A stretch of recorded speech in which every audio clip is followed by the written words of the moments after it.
Hello, Avatar fans, and welcome to the next episode of the Avatar Online podcast. This is going to be episode 195 of our regular shows, and we're recording this on August 5th, 2018. This is the official podcast for the fan site, AvatarTheLastAirbenderOnline.com. I'm going to be your host today, Morgan Airspeed Prime. Joining me on the podcast is one other host, and that is Greg2B from the site. What's up, everyone? Excellent. So yeah, we've actually got a decent amount of news today, all about comics. So we've got some comic updates and stuff like that, preview pages and so on. And then yeah, the main thing we'll be talking about towards the end, once we're through all the discussion, is we'll be doing our kind of final preview thoughts before Turf Wars Part 3 comes out. So yeah, let's get into this news, and we'll start off with the news that came out last week, which is that Imbalance Part 1 has been delayed again. So initially, I think on one of the last podcasts that we did, we discussed the delay from October to November. This time it's been delayed from November 7th, which it was previously, to now being December 19th as the comic book store release date. These two delays came very close together. Imbalance was the last book to be delayed. Now it's been delayed twice in that period. Again, no reason given for this delay, but given that there has been updates on other books coming out, maybe they finally settled that this is the schedule that they actually want to have, but we don't actually know. But Greg, what are your thoughts on that? Another delay for Imbalance so soon after the first? Yeah, it's pretty unfortunate, but it just makes me think that they weren't really ready yet to actually have sort of like a set date in place from even before. So, I mean, I'm hoping that this is more of like, the final date that they're actually going to like shoot for and actually make, rather than there be sort of like another one, especially with them being so close back to back together, them sort of adjusting it without any sort of information makes me think that there's just some sort of like scheduling things that they just didn't foresee or whatever. So hopefully this is it for that. Yeah, it is weird to see it like get delayed twice so close together, in that they're like, okay, October 10th, that was the initial one we announced. We can't do that, so let's change it to November. And then like a few weeks later go like, actually we can't do that either, let's change it to December. That is a bit weird and makes it just look bad that they just can't settle on anything. But the idea that I'm getting now is not necessarily that it's down to like when the book is finished or anything like that, but it is more to them almost like planning where like a whole series of books is to come out, and that like instead of just being when part 1 comes out, they're more thinking that okay, part 2 will be ready at this point, so we don't want there to be that big of a delay between part 1 and part 2. But then that doesn't really make sense for Turf Wars, which has had tons of delays, and those books have been, yes, we've heard about them being delayed because of the art, but it hasn't been as bad as maybe it looks with just looking at the dates. But anyway, it is what it is. It's now out December 19th. That's what we have to look forward to. Next piece of news was actually the big one that came out this week, and the Nerdist.com put up an article announcing the covers for Imbalance Part 2 and also the Turf Wars Library Edition, and we also got dates for both of these as well. So Imbalance Part 2 is going to be out April 16th is what they say in the article, but if you look up the date, that's actually a Tuesday, so using the usual rule that we tend to have, you go back 13 days. So this will more likely be out in comic book stores on April 3rd. And then the Turf Wars Library Edition is going to be out March 26th, but March 13th is actually going to be the comic book store release date. So yeah, that was what the Nerdist article announced, the covers for both of those and those dates. So Greg, what are your thoughts on, I suppose first, the Turf Wars Library Edition? We've kind of been discussing like who would do the cover for it, and we find out here that it's Heather Campbell doing the cover. We were just sort of talking about it, so it's nice that we actually get some confirmation on that and to see that's actually coming out. So I think it's pretty cool that it's coming out. I mean, it definitely looks pretty cool. Overall, I like the art for the most part. I think it's nice to sort of like switch it up for something else. I think it's definitely, pretty cool that we're getting the whole sort of setup for it. So no, I think it'll definitely be something that, people definitely be interested in actually getting. Mm-hmm. Yeah, I like the art as well. It's very much the start of Turf Wars Part 1, with Korra and the Spirit World, the Spirit Dragon there. I suppose I would say it probably doesn't represent what like Turf Wars overall is about. In that like, they kind of No. added that stuff like about what 20 pages into like Turf Wars Yeah. Part One, but it's probably what you'd want from the what this book has been, I suppose, primarily about what the fans want from the book. In that, if they did it all triads with like just Korra on the front and like Tokuga in the background, I don't think that would really interest that many people. Um, so there's that, and then yeah, it's out in March, which makes sense. You know, we're getting part three in like just under 3 weeks. They usually there's a bit of a delay between the end of one and the start of another, and it usually is about 6 months, which is you know roughly what this is. I think it's more like 7 months in this case, but it makes sense. The other one here was in Balance Part 2, and we got the cover and an April date, which now means that, okay, Part 1's out in December, Part 2's out in April. That's back to what seems to be the normal 4 month gap between books. And based on what the artist for Imbalance has been saying, like, it doesn't seem like there's any real sense that the art is going to put that off schedule, in that I think he more or less said that they're like 75% done with the art on Part 2 of Imbalance, and like it's been 100% for Part 1 for a while now. Um, so yeah, the only real thing to discuss here is, I suppose, the cover, which is Aang, Toph, Katara, and Sokka standing on the rubble of some sort of destroyed building, with like obviously the kind of what looks to be like the Republic City mountains in the background, and then these kind of smoke kind of stack things in the background from potentially a factory of some sort. We don't know a ton about Imbalance. We'll talk about that in just a second. But what are your thoughts on the cover and the date, and I suppose what that means for Imbalance? Um, I mean, I think I really like the cover overall. I think it definitely gives you a sense of something's happening in the story, which you get a little bit, I guess, from the Part 1 cover, but I think you definitely get a lot more of things sort of progressing. It definitely makes the story more interesting for sure. And as far as the date goes, I mean, I think it's good. It seems like it's working in tandem with the other one, at least now that we have hopefully the correct date for Part 1 coming out. So I think that's a good amount of time in between them, and if they are progressing as they are with the actual art and the story and everything else, then I think that's pretty good. Yeah, the obvious joke that came out when these dates were announced was obviously like, let's all wait for the first and second delays for each of these books. But hopefully, given that this delay has come after, this announcement has come after all those delays, they'll have them all set now.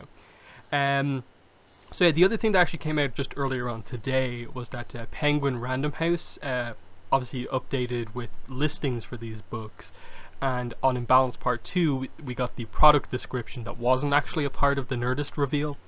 So this is like our summary of what Part 2 is about, and because the Part 1 description is so vague, we only really get the Cranefish town name, and then I think the Bender versus non-Bender thing. That's all the Part 1 description really gets across.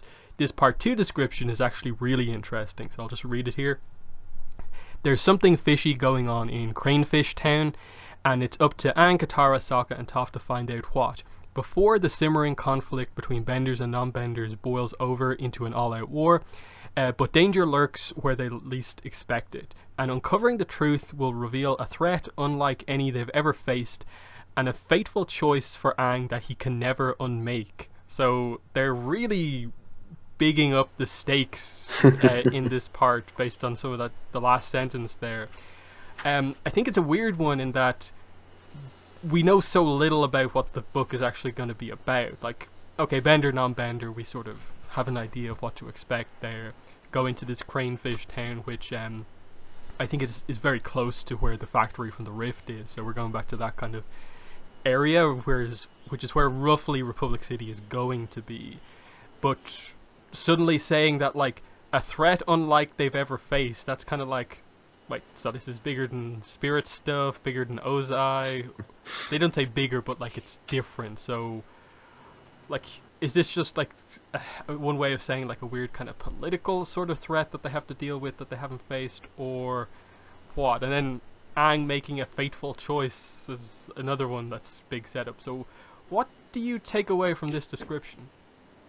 Yeah, fateful choice. Yeah, it definitely makes it seem like this is something that we haven't really seen before, which we've seen a lot. So it really makes you wonder where they're sort of, trying to take the story here. Because I mean, yeah, I would think of, something political, something with the factories. I mean, we know that they're not welcomed in this town based off of the description of the first one. So it definitely seems like events are just sort of escalating, and I don't know, how much you can pull from the cover, but just with, the fact that there is something that, was destroyed from the previous book, it definitely, seems like tensions are rising. But as far as, Aang's choice that he hasn't, that he can never sort of like unmake or anything, it makes me sort of try to think of, if there's any clue in something that we've already seen, from Korra, anything else, like some sort of choice that he's made, farther down the line that we're seeing, that we might have already seen the effects of that we haven't actually sort of noticed. So no, it's definitely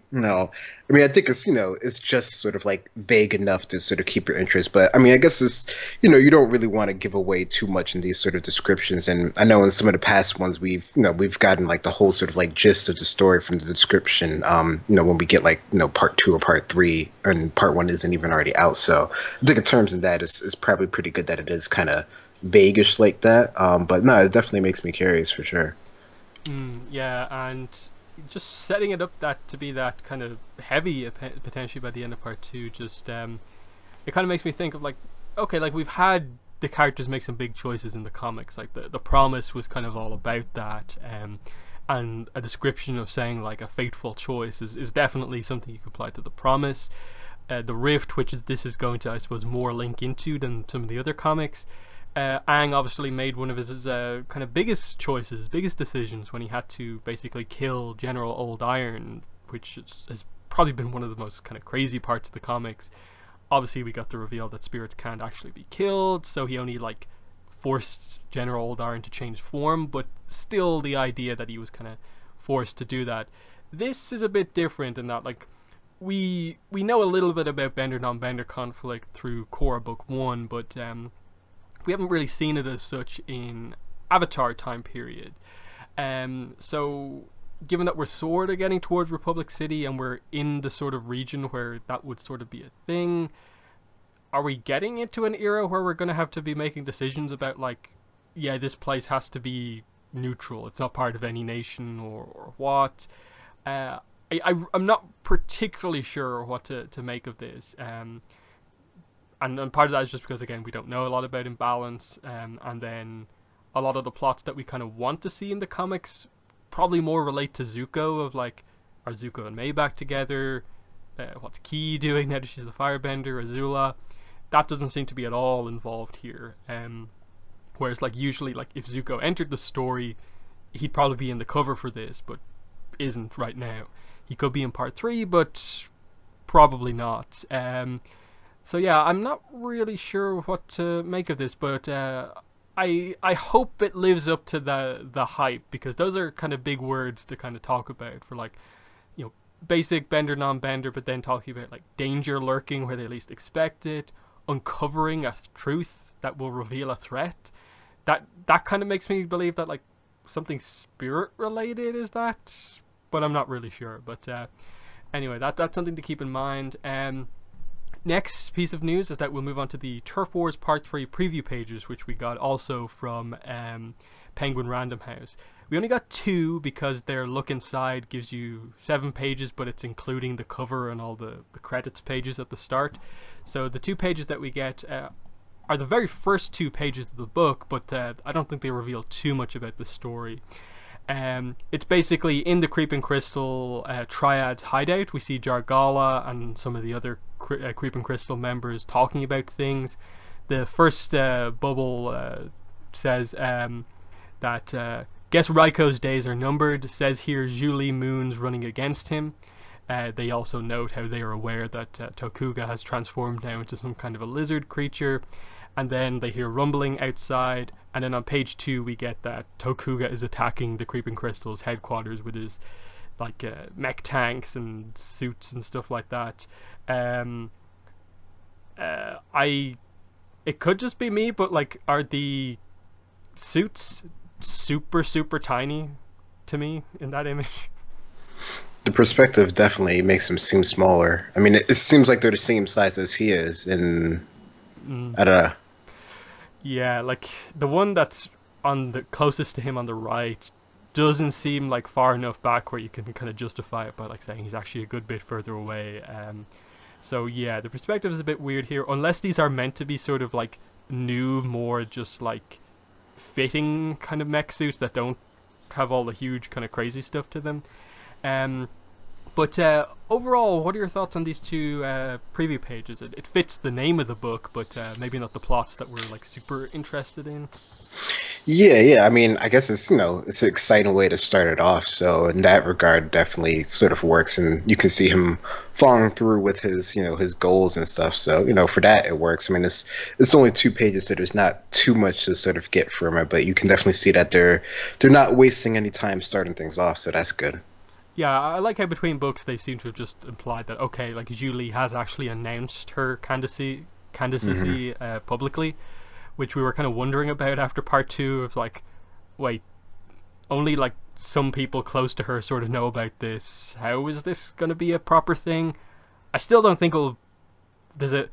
I don't see much chance of it being resolved in part three, but at the very least they're setting it up.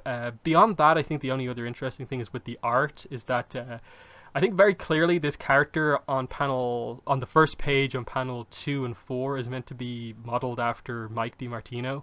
Very clearly. Which if you've seen a picture of him, it seems so perfect that it has to be him. What do you think? Yeah, no, I would agree for sure. Yeah, so that's fun. The writer of the book, co-creator of the series, it makes sense that he'd make an appearance here. So that's definitely fun. And then yeah, it's cool that they're giving Jargala some more screen time, especially after her kind of unusual meeting with Asami in part two, I believe it was. Um, it makes you believe that she's gonna do something in the rest of this book that will like help the heroes in some way, but we'll have to wait and see on that. So yeah, the last thing we want to do here in this episode is kind of give our kind of final thoughts ahead of part three, which is out on August 22nd. Some people are going to be getting the book early at this Gallery Nucleus signing slash early selling of the book that's coming up in I think just over a week. But as we are now, come this upcoming Wednesday, we are 2 weeks away from release. So, um, this will be the last podcast that we do before, at least Avatar podcast we do before the book's release. So it's our final time to talk about like previews and predictions for the book.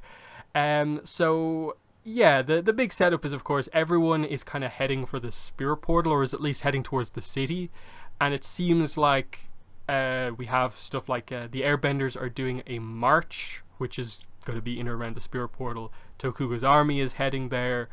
Lin and the police force is going to be in or around there, and then Korra is obviously going to want to get involved here as well to get Asami back, because the big thing is that Asami's been kidnapped in between books.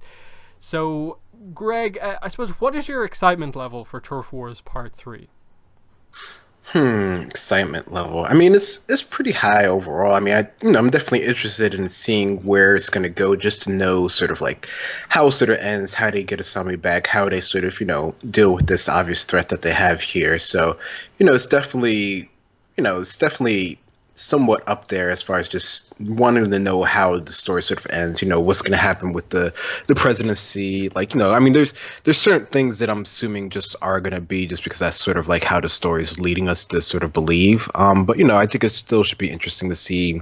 Sort of how they sort of get to that point. How Jargala is going to be sort of more involved with it now since she's getting some more screen time, and just I guess just sort of seeing really where this sort of leads us off, just as far as their stories going on, just sort of like what points that we could glean that they're actually sort of going to continue, if they continue with the series, and just sort of what's going to come in the future.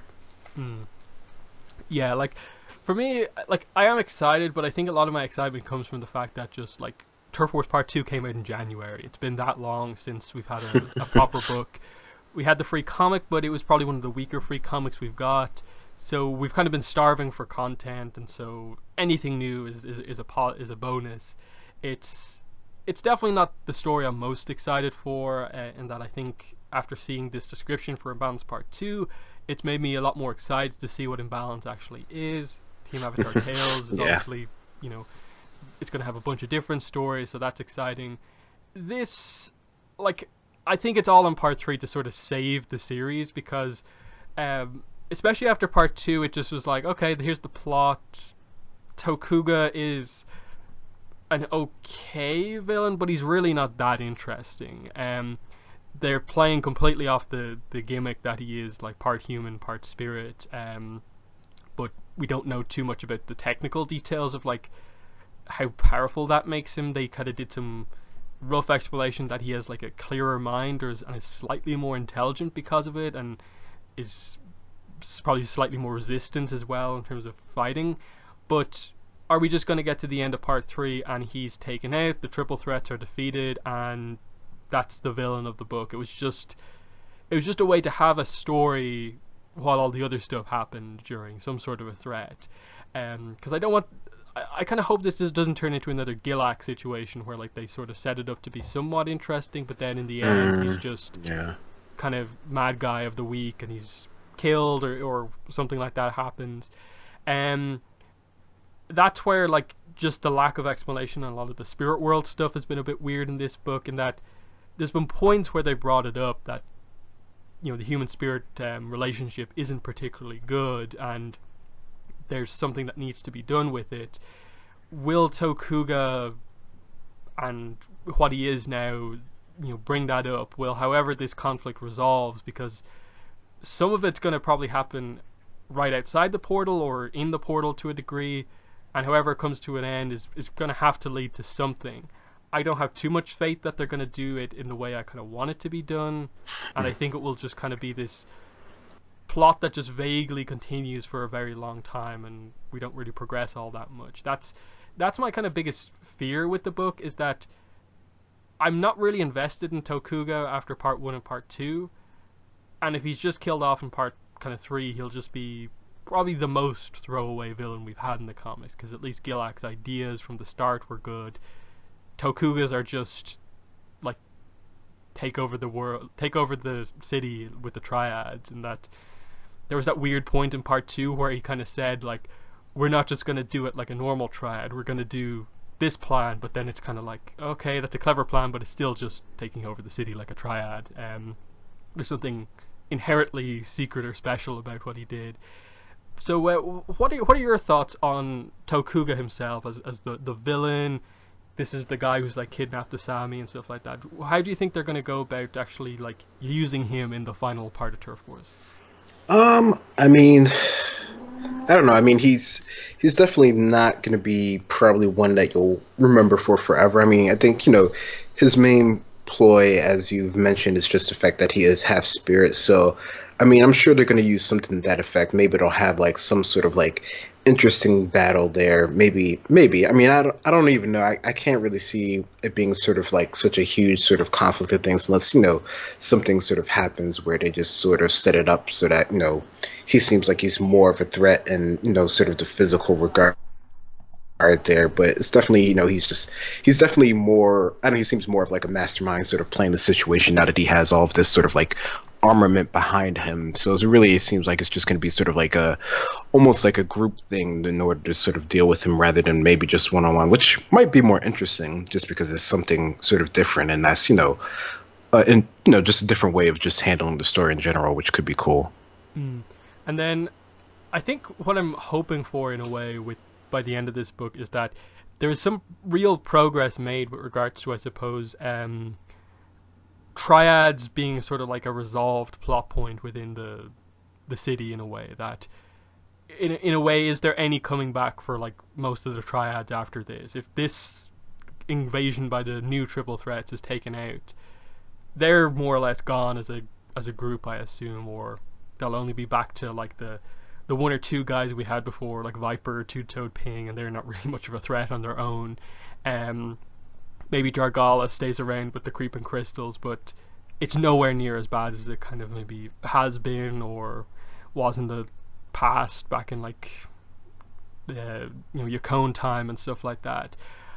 that's kind of what I want, just because as interesting as some of the triad characters are, I don't think it creates a massive amount of like plot intrigue, and that I think the only triad related plots I'd actually want to see are if they ever showed us the flashback of how like Mako and Bolin's parents were killed, or Asami's mother Yasuko were killed, and like if there was a plot that relates to like finding whoever did it, kind of Southern Raiders style in a way. Present day, like just random triad stuff, I don't really care about too much, and I'd be kind of glad if we kind of move past it so we can more deal with, I suppose, bigger threats and stuff like that. But do you think they'll do anything like that, of like making a big move to really say that like we've actually dealt with the overall triad problem in the city, which was a thing since the very start of Korra? That was one of the first things she saw that was a problem in the city.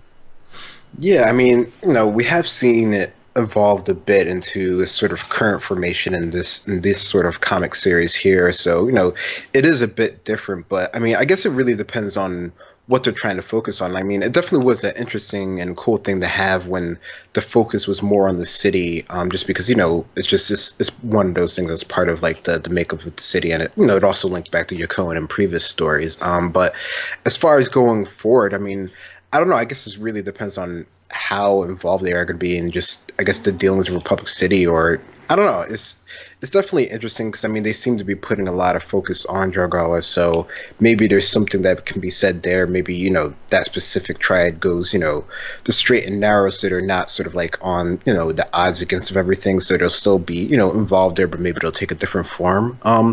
But I don't know. I'm not sure. I mean, I don't know. It depends on really just sort of their involvement in the city. Like, I don't know if we've seen them do as many sort of like as much sort of like extortion and things as we've seen like the triple threat through in the past. So I guess if it's not to that level, maybe it'll just be something that's more in the background of things. Mm, yeah. The other thing is that like obviously basically with the start of this plot they sort of got rid of all the triads. They did that weird thing where they basically said that the triads basically like took in what was left of every single other triad apart from the creeping crystals. Yeah. Maybe they'll just have them all spread out again, and we're back to having like 6, 7 triads, but there's only 5 guys in each, so it's not that much of a threat.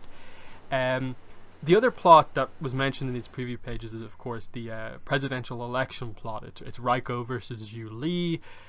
In the early, in part 1 and part 2, we were really setting up the idea that like Raiko and especially his campaign manager are making all of these pretty bad decisions. They're kind of seemingly trying to make Julie look bad by like potentially slowing down like resources getting to the people who are refugees in the aftermath of Book 4. And it seems like it's either Raiko or his campaign manager who are doing this, and it really feels like it's completely set up that Julie is going to be the next president by default almost. I don't know how much progress they're going to make in it, because we have a whole triad issue with Tokuga to be resolved, Korra and Asami stuff, and other things as well. Is there going to be enough time to just do an election? For me, like, it either has to be a case where there's some sort of a time skip at the end of the book and they say that like Julie's won the election, or Raiko pulls out of the race and kind of Julie becomes president by default because he either realizes what way he was going, or it is revealed that his campaign manager was doing all this terrible stuff. What do you think they'll do with the presidential election plot in part 3? Do you think it will be resolved, or just kind of set up to be a sort of ongoing plot point? I mean, I think it'll be resolved for the most part. Like, I could easily see it being, like you said, like, it's just revealed that he's been doing all of this sort of, shady stuff behind the scenes that has just, not been, in the benefit of the people who have been affected by everything that's happened in, the previous times. So I could definitely see it being something like that. I mean, I don't know if they're going to do sort of a time skip, because then that, that's something that you have to keep in mind when you do sort of the next series. So I could just see it sort of, being a thing where, it just seems like by default she's going to win, or, just she's running the show by the end of the book. So, it's just assumed that she is going to be the next president. Mm-hmm. Next plot point is, I suppose, Asami being kidnapped, and obviously Korra wanting to get her back. Their kind of date that they had planned was sort of basically interrupted by this happening. I'm really wondering what they're going to do here, because obviously I think one of the problems we've had in the podcast with like the relationship has been that like mainly just that Asami isn't particularly well developed as a character individually, and so kind of Korra really kind of stands out in the relationship and not Asami as much. So will they give the fact that Asami is kidnapped give her an opportunity to potentially like get information while she's captured, escape on her own, something like that, or will they kind of let it be Korra saving the day, saving Asami, and so on? I'd hope they use it as an opportunity to kind of show off Asami a little bit more, but I'm not sure what direction they kind of necessarily want to go in, because they're obviously going to have to play off the idea again that Korra is sort of limited in what she can do because the triads have her girlfriend captured, and if she goes in too hard, they're gonna hurt Asami, and that she doesn't want that to happen. So it almost kind of leads me to believe that like Asami kind of has to get out on her own just to allow kind of Korra to actually fight properly. But what are your thoughts on how they'll do the story around Asami being kidnapped? Yeah, I mean, I don't know. I mean, we haven't seen her recently. I mean, I don't know. I guess it really depends on where she's sort of being held and being captured. Like if she's on the move with Tortuga and his main sort of forces, then yeah, that could be something difficult. But if they do have her in like some sort of like remote location, no, I could definitely see it being a thing where she's a pretty cool character, so she definitely has the ability to get out on her own, which would let Korra and everyone else pretty much have free reign to sort of confront Tortuga where he's at. So I definitely could see it being along that lines. I mean, I don't know. I mean, I think it definitely the whole idea of their relationship is probably going to take probably more than just this book to sort of have it come to, I guess, sort of satisfactory end, maybe you could say. But no, I definitely could see it being in a better place than when it started, and they'll probably be like they'll end with like, okay, so now we can finally finish our date or something along that lines. How that normally works. Yeah, yeah. I think once they get the two of them like back together, they'll probably have some sort of a fight where like they fight together, which we, for the most part, haven't really seen them ever fight together because Asami is always either fighting on her own or is left out of the fights where the benders are needed to be involved. So I think very clearly you would want to think they'd use Asami in a book where she is a bit more of a focus. So I think she'll get a fight at some point, and it would be nice if it was Korra and Asami fighting together to see their teamwork. In terms of their relationship, I assume you'd want to do some final bit of development because you'd sort of left it kind of open, this idea where like Korra wants to be like fairly open with their relationship and like tell everyone, whereas Asami wants to be a little bit more like tell only the people who need to know type thing. And there was a little bit of a issue over it, but I don't know how much we're really meant to make out of that. So that could be something that happens. And then yeah, I do think they'll end with something along the lines of them having their date. Maybe this is how they'll make canon the whole turtle duck date night kind of poster thing that we had from before. That'd be a kind of nice reference that I think a lot of people would like. And yeah, I assume we'll get another kiss at some point, just because that's kind of the main selling point of the book. Why wouldn't you do more with it? But yeah, it is one of those things where you probably want to do more development over the course of future core comics if they do them, but I don't know how much time there is in this book necessarily to do all that. Next one is, I suppose, just the spirits in general, and the spirit portal having been like a somewhat notable plot point. I'm really not sure how much they're going to go in on this because the writing kind of doesn't really make it feel like it's that big of a plot point, but then they bring it up every so often. I think, as I said, I think the conflict is going to be in or around the spirit portal. I'm not really sure if we'll go in. Maybe we will, maybe we won't. But something along those lines, and the spirits will be there in some involvement where like they'll have to be watching this if it goes into the spirit world, or protecting people from actually going in. And we obviously saw in part one at the end, the kind of annoying spirit that we don't really like did what he did to Tokuga, so that's why he is the way he is.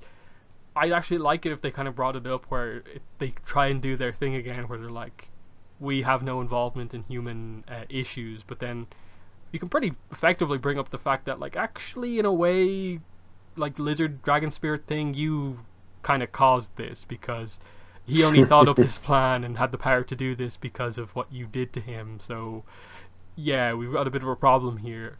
That feels like a way to kind of get him to open up and get kind of the arrogance out of him. But are we actually progressing the human spirit conflict here, or what?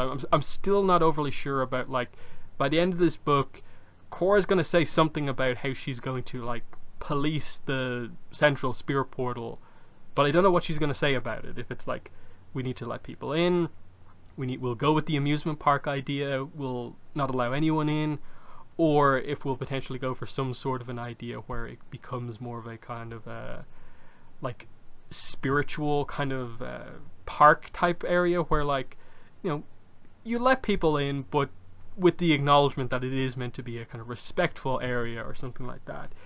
That seems to be what the first couple of parts were sort of leaning towards, making some sort of a compromise between like basically monetizing going into the spirit world versus just completely locking it down. Only a select few can go in.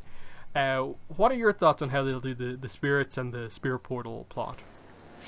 Yeah, I mean, it doesn't really seem like you said that they are focusing on the spirits as much, other than sort of like the initial idea that there is some sort of conflict here, and sort of giving Tortuga the sort of ability to do all this in the first place. It doesn't seem like, I don't think we're going to have any sort of like set resolution where we're going to come to some sort of agreement between sort of humans and spirits, or Korra actually being able to sort of like mediate any sort of thing here. I mean, I don't know. I guess they could just sort of do some really sort of quick thing with it. But I mean, as far as the portal, I definitely, I like the idea of it being more of like, a open sort of like public park place type thing, rather than it being, sort of like commercialized where it's all about sort of making money. That definitely seems like something that, probably wouldn't go down, and, that doesn't seem like something that, these type of stories would, go for regardless. So I can't really see that sort of happening. And, if Julie is sort of,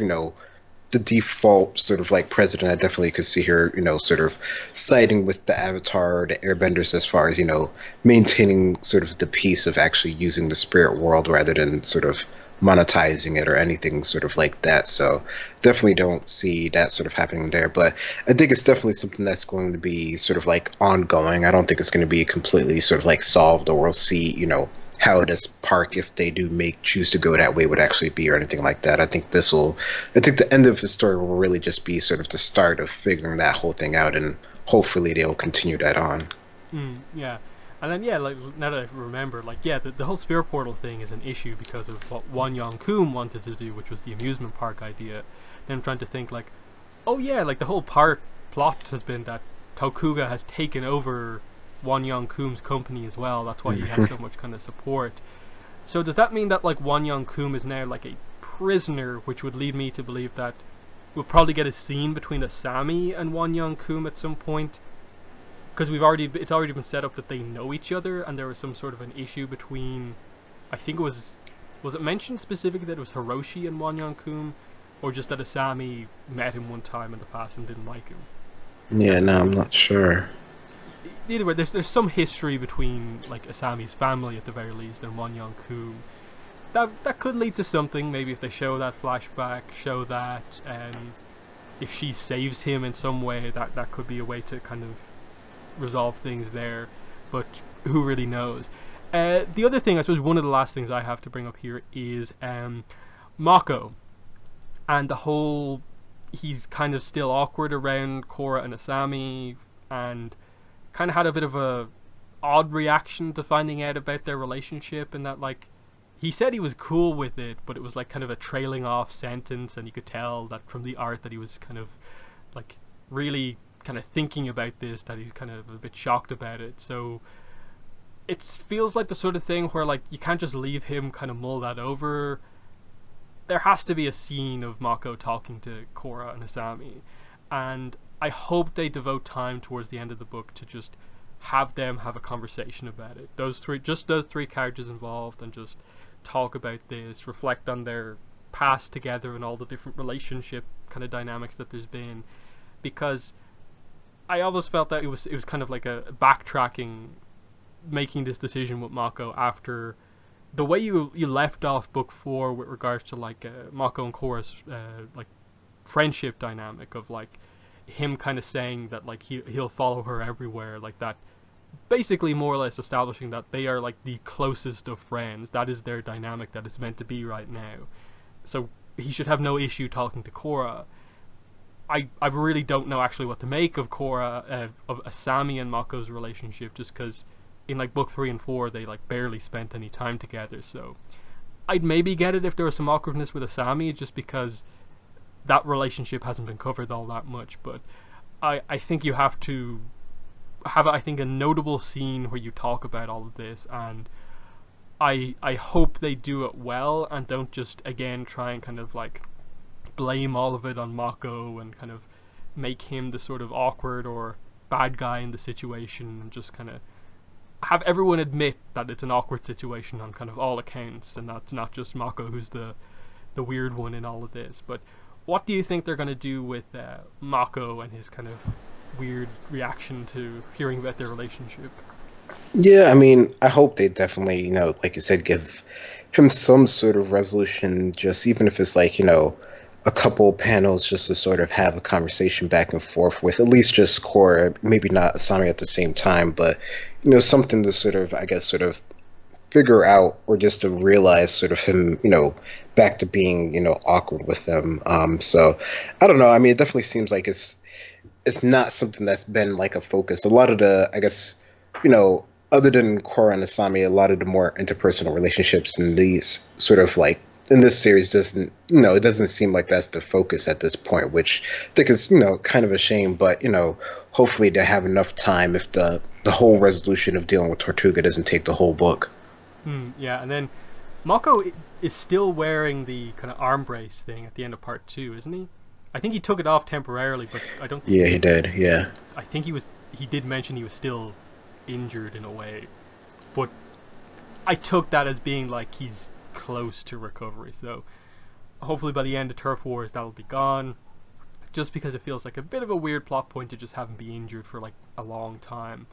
I get part of that was giving Bolin a chance to shine, having to do a lot more of the kind of heavy duty work as part of the kind of partnership between the two of them.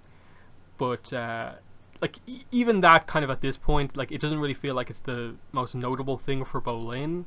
It kind of feels like they're just kind of like, oh, let's just give Bolin what Mako has, and it kind of takes away from. It almost felt like Mako got like a demotion going into Turf Wars, where like it felt like he was like second in command of the Republic City Police Force borderline at the end of like book four. Now it feels like he's just a standard cop who's maybe just Yeah. a detective basically. So I hope they do something along those lines where they kind of don't keep the brothers together as a cop team for a long time. Mainly give like Bolin a chance to like develop on his own more so than just always following Mako. Um, I think reflecting on it, it has been a little bit of a weird choice because it hasn't really done all that much for Bolin apart from kind of keeping him around. So what do you think they're kind of going for with Bolin kind of going forward? Do you think he'll just stick around as a cop, or will he move on to something else? I don't know. He's always moving to like something else, or trying to like explore things or find himself. So I mean, I could see him just as easily moving on to sort of the next thing. But I don't know. I mean, I think it's been nice to see him, sort of with his brothers, and he seems to be enjoying it from what we can see so far, and he seems to, like most things that. When he actually puts his mind to, he can actually be pretty good at doing it. So, I don't know. I guess I could see him, staying with the Force a little bit more. I mean, I could also see him moving to maybe something else within the police force, maybe not exactly working with his brother.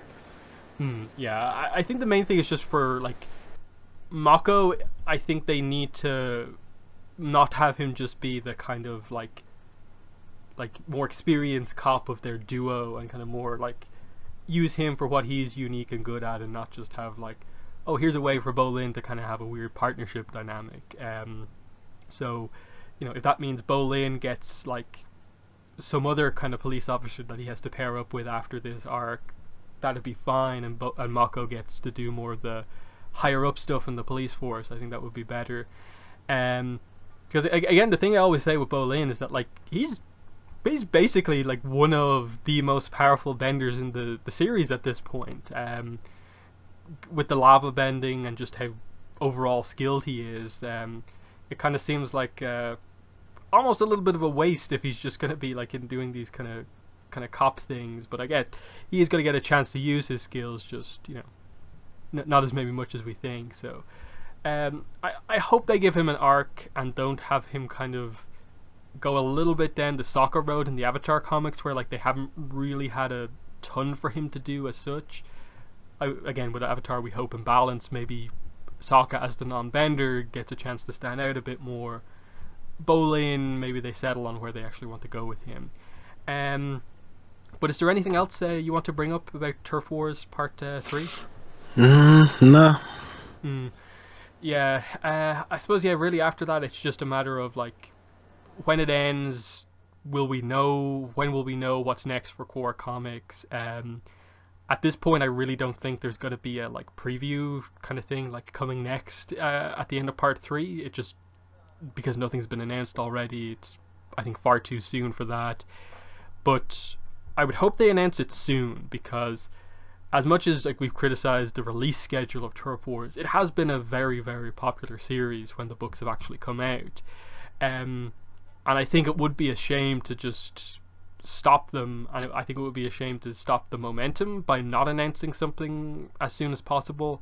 So I really hope they've already done a lot of the planning and searching for a new artist and stuff like that already, so that they can just at maybe New York Comic Con make the announcement. Here's what it is. We've actually got it planned out well this time, and we'll keep a good schedule on it. The sooner they can commit to, I suppose, making the Korra comics like a regular thing, I think the better. Because if they take too long, I think in between this, and it takes like 9 months to a year to get the next Avatar Korra comic even announced, I think you'll lose so much momentum that you had from the positives that a lot of people have had for Turf Wars. But what are your thoughts on that? Like, how quick do you think they really need to kind of act after Turf Wars, which is, again, that's coming up in just a couple of weeks, to announce what's next? I mean, I would really hope that they've already been working on it for a bit now, and that they have, at least an idea in place of, if they're going to continue it, and, who they have, pinged to sort of like keep it sort of going. I mean, I think it's definitely something that's worth them continuing. It definitely has, when it does come out, there definitely is a bit of buzz behind it, and maybe it's not as much as when the first one came out, just because it's been a period of time at this point. But I think if they wanted to go other routes with it, tell other stories, still have this sort of characters and dynamics that were known so far, I think they definitely can go, continue with it and keep it going. I don't see any reason why they should necessarily stop it. Yeah, and then like Avatar comics, there are things that we kind of want to happen in the aftermath of Book 4 that would be easy draws for people to read the comics, like just a story about what we're going to do with Kuvira in the aftermath of Book 4. Like, is she going on trial, straight to prison? Is there a story there? Because it would seem a little bit of a waste, like Zahir's in prison somewhere, and then you just have Batard Jr. and Kuvira also in prison. So somewhere there, resolving that gives Su Yin a bit of an arc to, because again, I think they need to tackle the Su Yin Kuvira relationship that wasn't done very well in Book 4. And then there's always the big thing of, we haven't been to the Fire Nation in the Korra time period, and everyone has wanted to see what it's like now, see what the royal family is like, meet Azumi a little bit more, potentially if they're going to commit to the idea of Azumi also having a daughter as well. Wait, is it fully canon that Azumi has a daughter, or is it just that Mike and Brian said it one time? I think they said it. I can't remember it being like anywhere canon. I don't know. Yeah, so it's just the kind of whole word of God thing from them, that it's canon. So yeah, that'll be the hope would be something along those lines, because like, I suppose the reason everyone kind of really leans into her kind of being a character is because like General Iroh doesn't really feel like he never comes across like a prince or never like announces it, so it's almost like he's committed to the military side of things, which means he's like, you know, he's removed himself from like being like the crown prince almost. So whoever this character is, like Honora, I think is the name most people tend to give her. She would be like the crown princess of the Fire Nation, and it'd give the you could do that Mako arc where like they plan to do the relationship with between her and Mako, develop who she is, what type of character that is, because they like to do the kind of teenage young adult characters, and I assume that would be the age that Honora would be. So that'd be something really really cool to do, and then just have a story in the Fire Nation in the modern era. That seems perfect, and you always have Zuko around. That'd give an opportunity to do the whole borderline setup thing from the show, where like Zuko is now going to want to like meet Iroh in the spirit world at some point. So I think the Fire Nation, there's so much to do. But what for you would be the biggest thing that you'd want to see from another Korra story after Turf Wars? Biggest thing. I mean, I think it would just be exploring the world. I mean, going to Fire Nation, that's definitely a cool thing that they could actually sort of do. But I mean, I guess really just seeing development of, Republic City would be cool in itself as well, just to sort of see a resolution to everything that's sort of happened with all the little stories. I think would be just as sort of like important. But I think traveling the world is always kind of a cool aspect of Avatar. It just doesn't seem like it's been as much of a focus as in has been in the past, as in Korra's time. Yeah, because I think for me the only fear I have is that like if they leave too much open from Turf Wars, where like, oh, the triads are still going to be a threat, the presidential race is actually going to be a full-on plot point. My worry would just be that we're going to go the next like 2, 3 plus stories where the main plot is just a relatively mundane, kind of slightly political plot in Republic City without a whole lot else happening. Um, Kind of like what Turf Wars has been in a way so far, where like it's just been a fairly average, triad plot at the moment, with a tiny bit of spiritual stuff thrown in. Whereas I think there is an opportunity to do so much more, while having like sprinkling in some of those other elements for like world building.